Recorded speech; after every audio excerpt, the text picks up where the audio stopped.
Have you ever had a possession you held dear or a belief that you held really strongly been suddenly taken away from you and you suddenly feel lost? I'm Hannah Mason, and in today's Spark, we're going to explore identifying with your stuff. A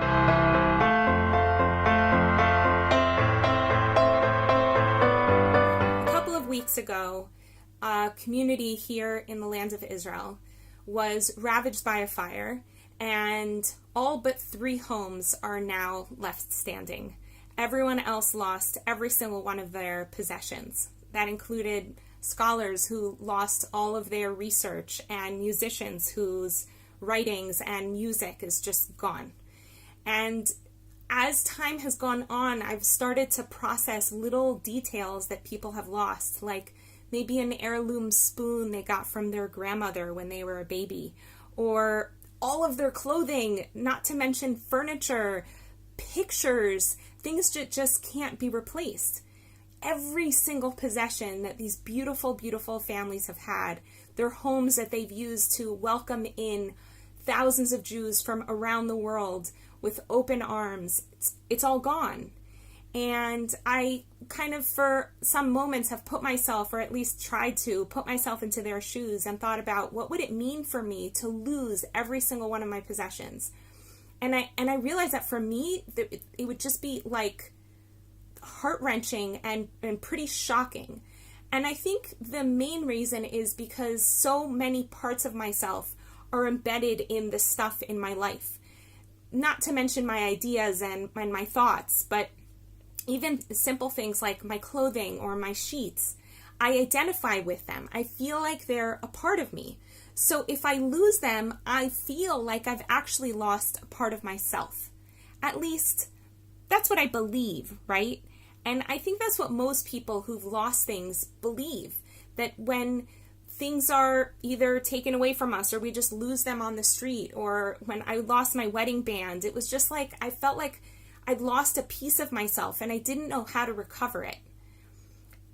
But all of us also, I think, deeply understand that unlike the Egyptians, we don't bury our dead with food and clothing and jewelry so that they can take it into the next world, right? We have an understanding that when someone dies, every physical possession of theirs, in a way, dies too.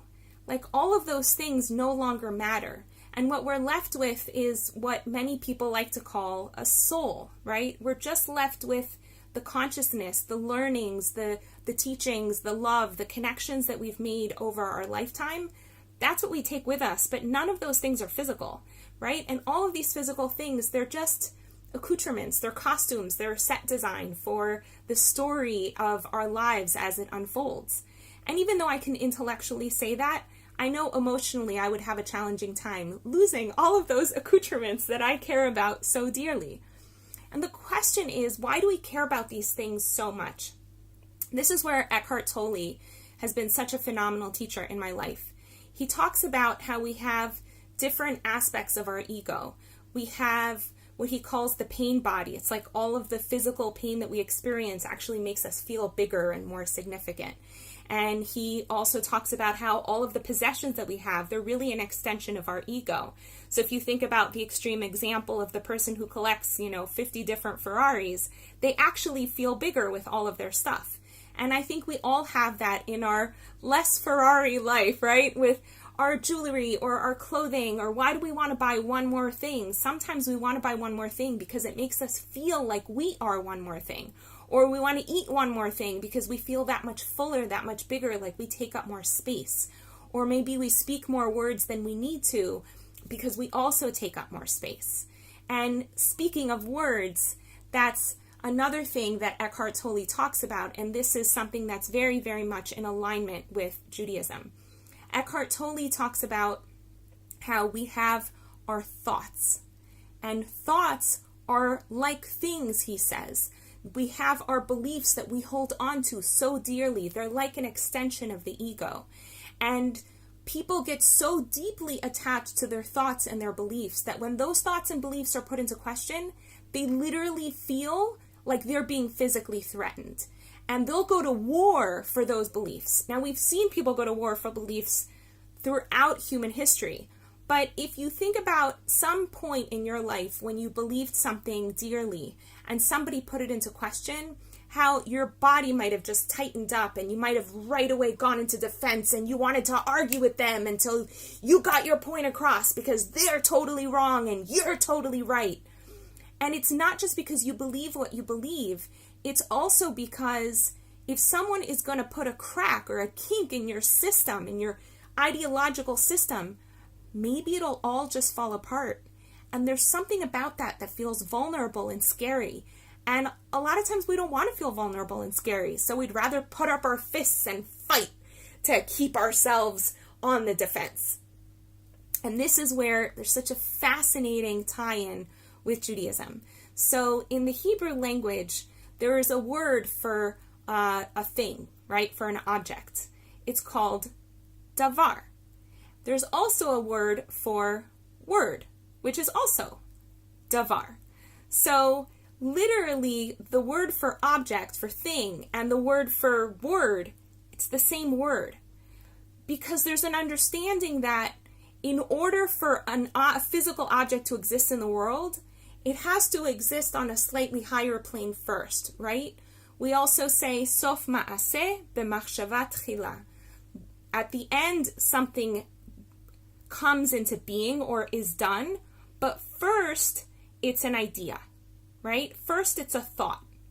And we even just see it like in the simple creation story, right? So God says, and let there be light, and then there was light, right? So first things happen as words, and then they come into being. And that's really at the core of the work that Dave and I talk about in our book, The Size of Your Dreams. That first, you put a vision out there, right? You write it in words, and then you say it over and over in words. And you talk about all of the steps you're going to take to actualize that vision. And that happens in words. And you say those words over and over and over again, morning, afternoon, night. And through those words, you start actualizing a new reality. And because we're so deeply attached to our words and so deeply attached to our things, we can sometimes get lost in forgetting that we aren't words and we aren't things. That our safety doesn't come from surrounding ourselves by ideas that make us feel like we've got walls and towers holding us up.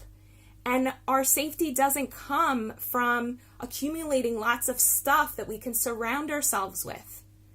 Our safety comes in an understanding that no matter what happens to our stuff, no matter what happens to our ideas, no matter what happens to our bodies, essentially, at our core, we're okay. There's something about us at our core that lives forever. And if you ever forget that, I'm going to ask that you put your hands on your heart, close your eyes, and breathe into that place under your hands. Just breathe into that place over and over again and watch all of your energy collecting into that place. And then you'll remember, here I am. This is who I am. And in that place, you'll know that you're not your things and you're not your words. You're just beautiful you. And the more of that you that you can shine into the world, the more blessed the rest of us will be. Want to experience more vibrance, clarity, and joy in your life?